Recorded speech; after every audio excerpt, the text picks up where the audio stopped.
Hi there, and welcome to Red Spark's Crypto Blog, your place for all things blockchain, crypto, and my favorite coin, Cardano. If you like this content, please be sure to gently tap that like button and hit subscribe. It goes a long way to getting this channel off the ground. Also, if you want to read the text version of this post, then be sure to visit redspark.blog. Today, we will be discussing energy efficient cryptocurrencies. Why it's time to move on from proof of work. Let me state this up front. This video is sure to divide the crypto community. In fact, divide might be the wrong word. Most of the community won't agree with it, as the message is counterproductive to the Bitcoin holdings most of us hold. But let me at least state my case. You may also find my earlier post on this a good read, which takes a more balanced view. In this post, I'm going to state my position more strongly. Let's begin with this chart that I put together using the sources shown at the bottom of the chart. It shows a total energy usage of different systems measured in terawatt hours. The banking industry, for example, uses 263 terawatt hours of energy per year. The Bitcoin network already has almost half of the annual energy consumption of the gold industry, despite the fact that the Bitcoin market of $600 billion is far less than the $11 trillion size of the gold market. Now, the immediate retort might be that a greater portion of Bitcoin energy comes from renewable sources, which could very well be true and lead us down a rabbit hole of finding stats to support it. However, I would argue it doesn't matter. Electricity markets are divided up into regions around the world. In the US, for example, there is the East and West regions, and then Texas has decided to be a region unto itself. In a deregulated, i.e., non government owned market, different electricity producers generate electricity and sell it to the power grid for that region. This video explains how the US electricity market is structured, and this video gets in the weeds of how competitive electricity markets function. I'll include a link to both of them down below. But what you need to know is this. Electricity is generally a perishable good. If you don't use it there and then, it will get wasted. Finding ways to efficiently store excess electricity so that it can be used at a different point in time is something the industry has been grappling with for decades with limited success. It is better to predict demand and ensure you produce just enough electricity to meet this demand. Inversely, there may be times when there isn't enough electricity to go around at that moment in time, leading to blackouts, such as happened in Texas recently. So, supply and demand is very important in the electricity markets. And this also then results in the price of electricity on the open market, the spot market, fluctuating. As a result, companies tend to use all sorts of financial instruments to hedge against these price changes and present the end user with a fairly stable electricity cost. But a greater move to an energy intensive process such as Bitcoin mining will mean the demand for electricity in a region goes up. This will then mean an increase in the price of electricity for all, regardless of whether it is sourced from a renewable source or not. Higher electricity prices have other ramifications. It raises the cost of doing business in a country, making it less economically competitive. It can also lead to more blackouts during winter months when demand is high. Pitching the Bitcoin energy debate in terms of the percentage of electricity coming from renewables is therefore a red herring designed to obfuscate what is happening.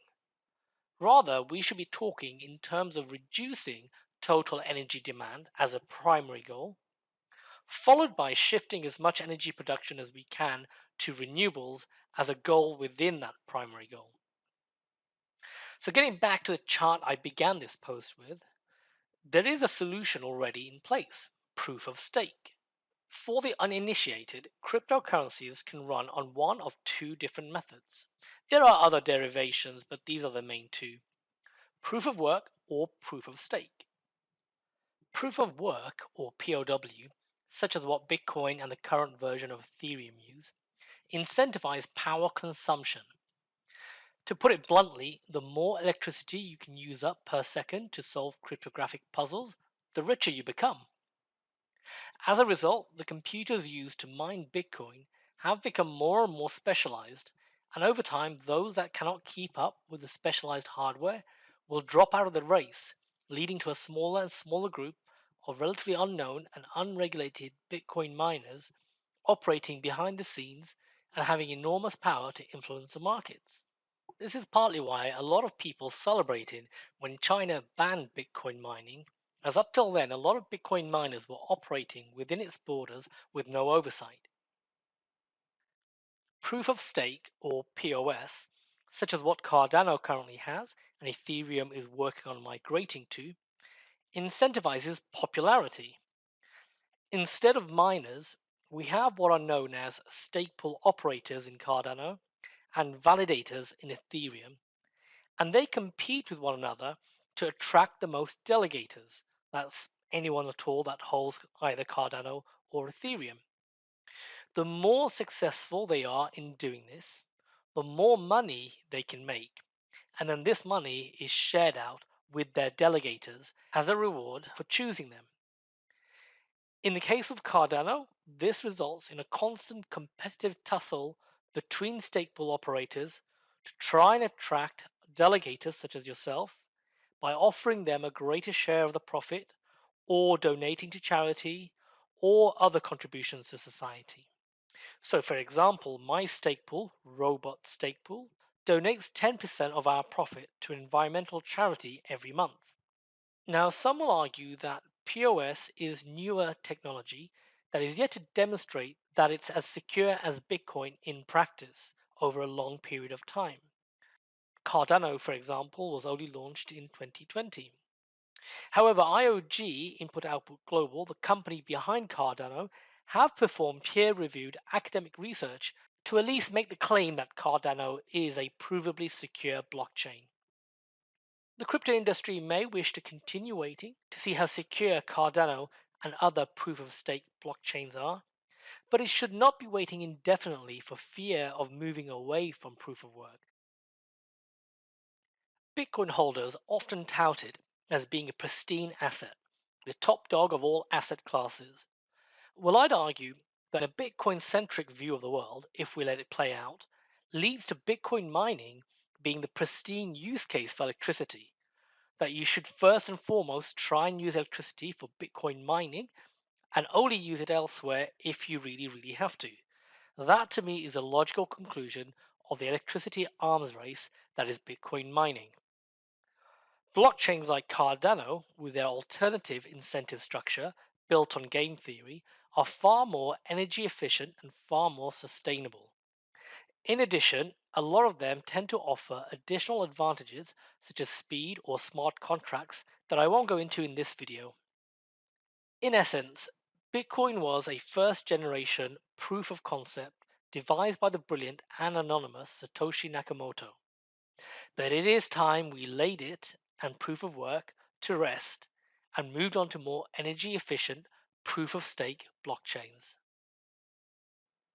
If you like this video, be sure to give it a thumbs up and hit subscribe.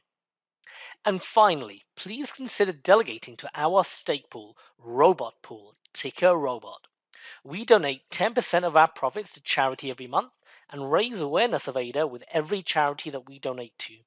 So the more delegations we get, the more we can donate and the more our messaging gets taken seriously.